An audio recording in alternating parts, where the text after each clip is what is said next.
ಚಿತ್ರದುರ್ಗದ ರೇಣುಕಾಸ್ವಾಮಿ ಕೊಲೆ ಪ್ರಕರಣದಲ್ಲಿ ಆರೋಪಿಯಾಗಿ ಜೈಲು ಕಂಬಿಯನ್ನು ಎಣಿಸ್ತಾ ಇರುವಂತ ದರ್ಶನ್ಗೆ ನೆಮ್ಮದಿ ಇಲ್ಲವಂತೆ. ಜೈಲಲ್ಲಿ ಈ ಹಿಂದೆಯೂ ಕೂಡ ಹೇಳ್ಕೊಂಡು ಬಂದಿದ್ರು.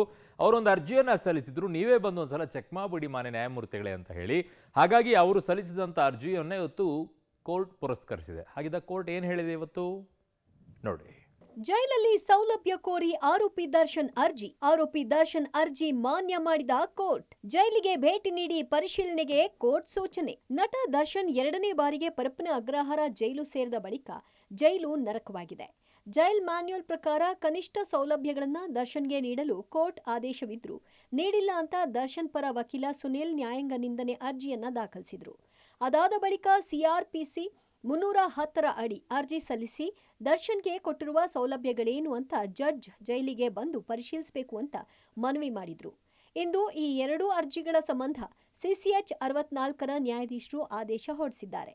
ಜೈಲಿಗೆ ಕಾನೂನು ಸೇವಾ ಪ್ರಾಧಿಕಾರದ ಸದಸ್ಯ ಕಾರ್ಯದರ್ಶಿ ಭೇಟಿ ನೀಡಿ ವರದಿ ಸಲ್ಲಿಸಲು ಸೂಚಿಸಿದ್ದಾರೆ. ಕೋರ್ಟ್ ಹೇಳಿದ್ದೇನು?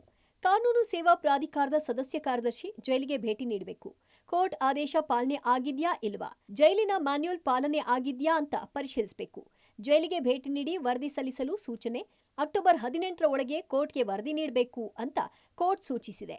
ಅಲ್ಲದೆ ಜೈಲಿನಲ್ಲಿ ದರ್ಶನ್ಗೆ ಮಾನಸಿಕ ದೈಹಿಕ ಹಿಂಸೆ ಆಗ್ತಿದೆಯಾ ಅಂತ ಪರಿಶೀಲಿಸಿ ವರದಿ ನೀಡುವಂತೆ ಮಾನ್ಯ ನ್ಯಾಯಾಧೀಶರು ಕಾನೂನು ಸೇವಾ ಪ್ರಾಧಿಕಾರದ ಸದಸ್ಯರಿಗೆ ಆದೇಶ ಮಾಡಿದ್ದಾರೆ. ವರದಿ ಸಲ್ಲಿಕೆ ಆದಮೇಲೆ ವರದಿ ಪರಿಶೀಲಿಸಿ ನ್ಯಾಯಾಧೀಶರು ಹಾಸಿಗೆ ದಿಂಬು ನೀಡುವ ಅರ್ಜಿ ಸಂಬಂಧ ಅಂತಿಮ ಆದೇಶ ಹೊರಡಿಸಲಿದ್ದಾರೆ. ಸದ್ಯ ದರ್ಶನ್ಗೆ ಈ ಆದೇಶ ಮರುಭೂಮಿಯಲ್ಲಿ ಓಎಸ್ಎಸ್ ಸಿಕ್ಕಂತಾಗಿದ್ದು, ಕಾನೂನು ಸೇವಾ ಪ್ರಾಧಿಕಾರದ ವರದಿ ಮೇಲೆ ದರ್ಶನ್ಗೆ ಹಾಸಿಗೆ ತಲೆದಿಂಬು ಸಿಗುತ್ತಾ ಅನ್ನೋದನ್ನ ಕಾದು ನೋಡಬೇಕಿದೆ. Crime bureau, public TV.